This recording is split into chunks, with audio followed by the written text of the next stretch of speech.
Como vergüenza de... Es como lo de Michael Jackson, ¿no? Que se puso blanco. Como ya sí, más o menos viene a ser lo mismo, ¿no? No, pasó lo que pasó. Bueno, nación y lengua, nación. Etimológicamente, la palabra nación surge del latín natio, derivado de nacer, significando nacencia, pueblo, tribu o especie. Varrón, en el año 27 a.C., escribía: Europa loca multe incon naciones. Abundes de naciones habiten los extremados lugares de Europa. Realidad supranacional y supratemporal, independientemente de la nuestra voluntad y propietaria de una verdad que trasciende la existencia física de los dos miembros. La nación existe delante de la añadencia de personas que la integran, porque los ancestros que tenían exceso el yume de la conciencia nacional. El ser que ñaz en una nación determinada tiene desde sí la historia entero, con los sus yaceres y los sus triunfos, con la soja llora y al sol luego, con la miseria y la verdura. Más que ya la de so, porque ya lo fue antes. El presente de la nación arrecostina con la su historia, a la que no puede renunciar porque desaparecería la nación.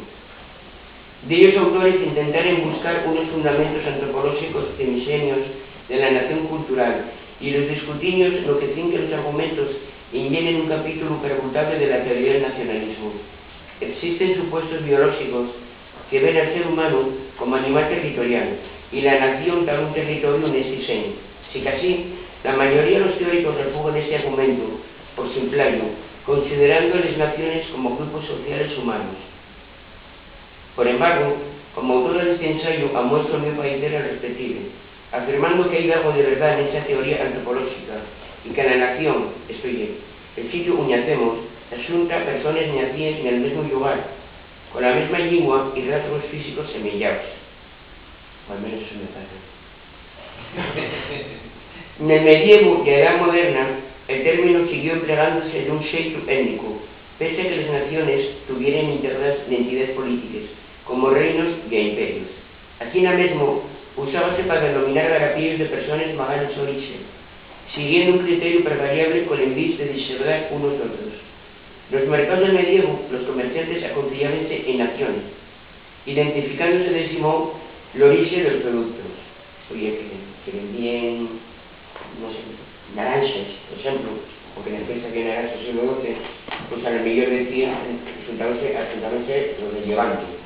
Y se vendían frutos secos o castañas o nueces, pues asuntábanse los de del norte.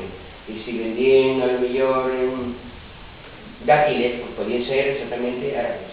Pero de alguna manera el producto identificaba a la persona.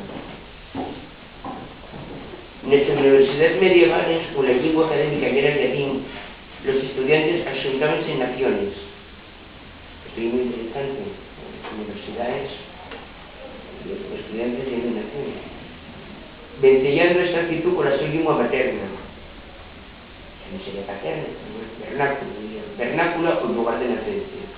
La división en París de estudiantes en naciones, que como la Universidad Francesa, en París pueden entamar una y asentarse de alguna manera, pues a lo mejor habría alsacianos o habría letones y luego habría gente pues ellos venían de Países Bajos o de Occitania, y entonces pues, somos los occitanos, somos los letones, de alguna manera que